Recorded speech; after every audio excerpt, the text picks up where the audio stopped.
Good evening, campers, it's me, Kieran. As we continue on our journey in discussing literary criticism, it's worth understanding, well, where did literary criticism come from? How and where did it start, how it's progressed, and how have we got to where we are now? As a TLDR, literary criticism has a long history. With roots in ancient Greece and Rome, it has evolved over time. Through various literary modes, theories, schools, and thoughts, we end up in the 20th century where new criticism is founded. And it is new criticism that provided the benchmark to what we think literary criticism is today. While we have discussed what is literary criticism, and I will leave that video down below for you to watch, we need to consider what came before literary criticism. Literary criticism can be traced back all the way to ancient times, but we're a little bit hazy precisely when it started. However, some of the earliest known examples of literary criticism has come out from ancient Greece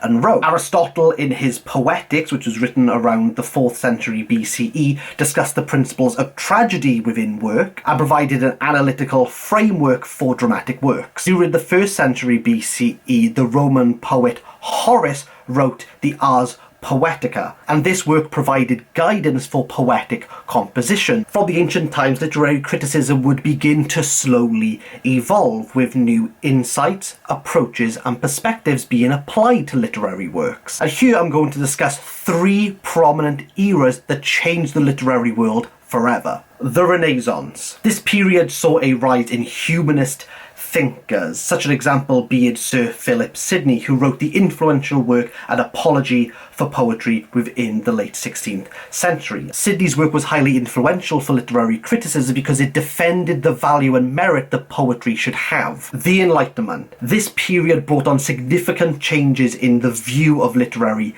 criticism. Critics such as Locke, Kant, and Goethe explored topics such as aesthetics and placed the role of the reader as being vital to interpreting literary works. The Romantic era, my personal favourite literary era. Romanticism emphasised the subjective experience and the emotional expressions in literature. William Wordsworth and Samuel Taylor Coleridge, within their pioneering lyrical ballads, offered new perspectives on literary criticism and interpretation. As we can see from the historical foundation, literary criticism has been an ongoing intellectual debate amongst critics. The discourse is ever-changing, such as the perspectives and insights of literary criticism. Moving into the modern age, new criticism was founded. New criticism is a prominent literary theory. The new critics looked at the formal aspects of a work in order to deduce its merit. I will be doing a standalone video on formalism, however, they focus on the internal workings of